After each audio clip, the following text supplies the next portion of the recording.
Hello, my name is John Perlin from the University of California at Santa Barbara, and our department, physics, is presenting a celebration of the 50th anniversary of the Vanguard. And to celebrate this 50th anniversary, which really was the beginning of the practical applications of photovoltaics, we have here today Dr. Mark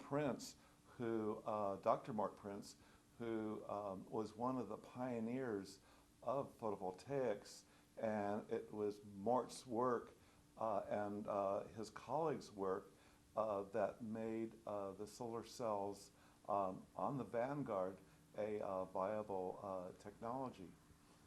So here we have today Dr. Mark Prince, who was one of the pioneers of the development of silicon solar cells, the powerhouse of today's photovoltaic industry, and also responsible in large part for the Vanguard, which became the first solar-powered satellite and broke the ice for solar energy.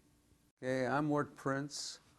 I was born in Philadelphia, and I went to Temple University, got my doctorate in physics at MIT. And Bill Shockley hired me to join his group at the Bell Telephone Laboratories in Murray Hill, New Jersey, where most of the modern electronics has been developed, starting with the transistor and other devices of that type, and finally the solar cell. The solar cell was developed because RCA had already made an announcement about their atomic battery, which used nuclear energy to power a little solar cell. But that little solar cell had to be hidden in a box because the sunlight was so powerful it overwhelmed the power that was being generated by the nuclear source. So we developed the solar cell, we meaning Chapin, Pearson, and Fuller, the three people who were given credit for the final development of this device in 1954. Actually, they started in 1953, but in 1954, a big announcement was made in Washington at the National Academy of Sciences during their spring meeting. And in order to prepare for that meeting, I was given the responsibility of taking the concept, expanding upon it, improving the devices, and putting together a little array of these devices to power a transistor-operated radio. After this meeting, these devices were made in a small quantity, which we would consider small today, and were used in an experiment in Georgia to power a repeater station. This was the origin of the purpose of the cells, and it was found that they were too expensive, and after a half a year the experiment was dropped. For the initial demonstration in Washington of just a couple milliwatts. However, for the power supply for the repeater station, it meant several watts. Not megawatts, not gigawatts as we are talking about today, but just watts, plain watts. I wrote my first paper on photovoltaics that was published in 1955, and that outlined the problems associated with solar cells and projected, and I should say at this time perhaps, that the earliest solar cells that we made were as efficient as 6%. That meant 6% of the sunlight falling on the device was converted into electricity. Later on, in our laboratory, one of our men made a cell that was over 11% efficient. But the initial cells were about 6%. And the cells that went into the Georgia experiment were about 6% efficient. And I presented a paper in 1955 at the first Solar Energy Conference describing the cell and projecting the efficiency to rise to perhaps 10%, based on very simple changes in the production of the devices. There was a small company called Hoffman Electronics in Evanston, Illinois, where they had their semiconductor division that was interested in making various silicon devices. And that company took out a license with the Bell Laboratories to make all sorts of devices. And they successfully made some diode devices. They're simple semiconductor devices, and they became very profitable. And the man who headed that operation up, Mari Paradise, heard about these solar cells, and he wanted to make them commercial. So he actually bugged me and others at Bell Laboratories, primarily me though, because I was doing the work at that time, on how to make solar cells, and his people made some solar cells. In fact, the first solar cell that was made commercially was made by one of his companies called NatFab Products, and it was made under one of their subsidiaries called National Semiconductor Products. National Semiconductor Products was acquired by the Hoffman Corporation in about 1954, about the same period of time. And in fact, by strange coincidence, Gerald Pearson, one of the developers of the original solar cell, was invited out to visit that semiconductor operation. But Gerald had seen several semiconductor operations already, and he suggested to them that maybe they would invite me out. So they invited me out, and I thought, sure, I never saw a commercial semiconductor operation. So I went out there and went through their lines and made out, I noticed certain things that were not done as efficiently as we thought they could be done, and I made suggestions to them. At the end of the day, I was called into Mari Paradise's office, and he wanted to chat with me, and we talked, and he finally came out with it and said, "Mort, I'd like you to come here and become the Director of Research and Development." And this was nothing that I thought would ever occur, because I was not interested at the time. I think he was primarily interested because he had a little scientific mind himself, and he thought this would be helpful in exploiting his company and making his company more successful. Because as happened, he made some cells, took space at this meeting that was held in Phoenix, and at the engineering exhibit there had a booth showing the first commercial solar cells. These commercial solar cells were about 1 inch in diameter and were about 2% efficient, and they were selling for $25 at the time, which was an unusual price because no one could afford those cells for the amount of energy they got. It would compete with nothing. We took what they were doing and improved upon it, and tried to sell these cells to all sorts of terrestrial applications, just like we went to the California Department of Transportation to have them consider using these cells for emergency call boxes. No one there didn't know what a solar cell was. We had to educate them, and even then, after educating them, they didn't want to take it because they didn't have any proof that these things were stable, they would last forever, and so forth.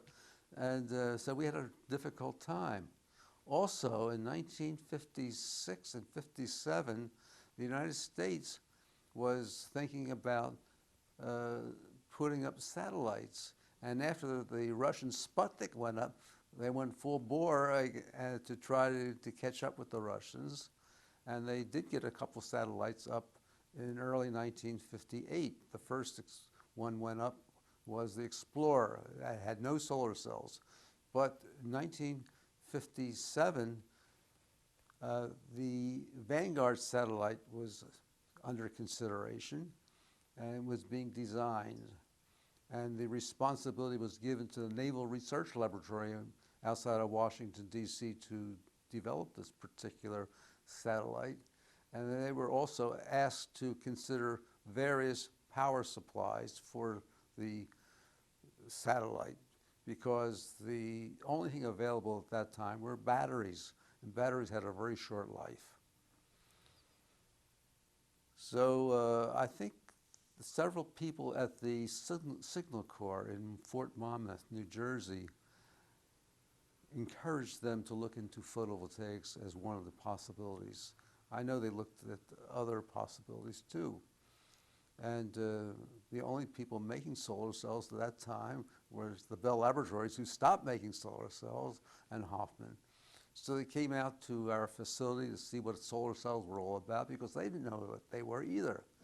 And I and several of my people discussed the prospective use of solar cells for space, and they finally bought the idea that, yes, this was an opportunity to put solar cells into space and operate the satellite for a longer period of time. So when they finally put the Vanguard together, they included two power supplies, one a chemical supply and one a solar cell supply. The chemical supply died in about 15 days or so, which they expected, and the solar cells just kept running. It got people thinking about the use of photovoltaics for terrestrial purposes. I think in the future we will be using photovoltaics rather than oil. With me today is Eugene Ralph, who is the man who actually put those solar cells up on the Vanguard, and he also designed those solar cells that proved to the world that solar could really work. And so we're just so honored to have Eugene giving us this presentation today in our celebration of 50 years of practical use of photovoltaics in space and now on Earth. Gene, how did you get to work at Hoffman? Well, let's see. I was in the Air Force, working at the Cambridge Research Center in Cambridge, Massachusetts, which was an Air Force facility doing research on vacuum tubes, radar tubes, that type of thing. So I was doing a lot of vacuum equipment work at the Air Force. When I got out of the Air Force, instead of going back to my company that I left when I went into the Air Force, the Phillips Petroleum Company, I decided to try something different, and semiconductors was a new field which I had learned about in the Air Force, and this company, Hoffman, offered me a job to work with them. Since I had vacuum equipment experience, they hired me to work in the laboratory working on solar cells, and one of the projects I had was to see if I could make a thin film silicon solar cell in a vacuum. The normal solar cell that we were making at that time was the one that Bell Labs developed and patented, which was a single crystal silicon cell. So that was my start in getting into the semiconductor industry and the solar cell field.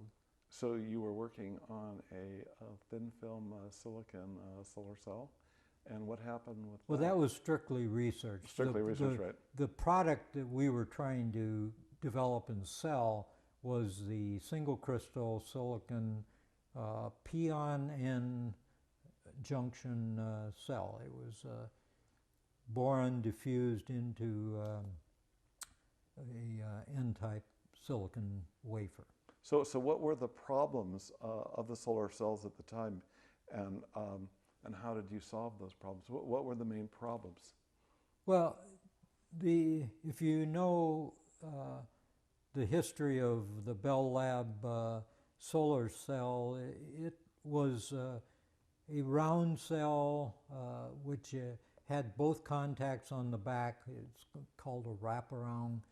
Both of the contacts were put on one side. The front surface, the photovoltaic sensitive side, was just sort of like black from the boron diffusion. It was a black surface. And it was approximately an inch in diameter or something like that. They were pretty small round cells. But the current from the generated carriers that sunlight generated had to go all the way from the center of that cell to the edge, around the edge, and to the back contact.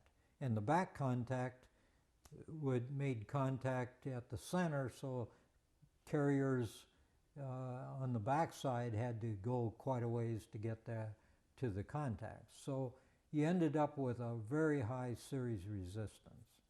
And also it was very difficult to mask and etch the junction clean. So poor curve shape and high series resistance was the major problem that I was looking at trying to solve. And can you tell us how you solved that? Yeah, we tried to look at where the resistance comes from, and Martin Wolf and Mort Prince had done a lot of good research on modeling the solar cell theoretically, and the series resistance was made up of several resistance paths, but the biggest one was the long distance that the carriers had to go through that thin p-type region on top of the cell. So that was very high resistance path, and that was basically what I tried to attack and solve that problem. And can you tell how you solved that problem? Yeah, it wasn't too much magic or anything like that. It was pretty straightforward. I cut the path down by making small, narrow, rectangular shaped cells instead of these big round ones. And I put the contact on the top side instead of on the back side, so the back side could have a full contact coverage. So the resistance on the back was minimized by complete coverage of the back, and then the front side was made a very short path by making a narrow, long, narrow cell and putting the contact along the long side. So that increased the efficiencies probably from 3% up to 8% just by physically moving the contacts up there and changing the geometry. Now, were these the cells that went on the Vanguard? Yes, that was the type of cell. In fact, it fit the bill for making cells for the Vanguard very well because they were very small, and you could put a series of these together and get a nice voltage, just what they needed to run their radio and so forth in a very small area. And if you remember, the Vanguard was a pretty small satellite, and so there was very little area for solar cells on it. So basically it was your cells that were the Vanguard of solar cells. Yeah, well, yeah, that was the Vanguard for the space cells. The terrestrial cells, of course, were used for little radios and that type of thing, but the use of these cells for space, that was the Vanguard. That was the first time that we ever tried to use them in space, yeah. And what would you say was the legacy of the Vanguard? Well, the whole space program and all your telecommunication satellites and space stations and everything is that would never have happened if we didn't prove and start out and show the reliability of a solar cell in space. That proved that it worked, and the Vanguard went for many years. They wanted to even shut the thing off and couldn't. So they didn't have a switch on it. So the solar cells kept powering that for many years, and so it proved that they would operate in space and were very reliable.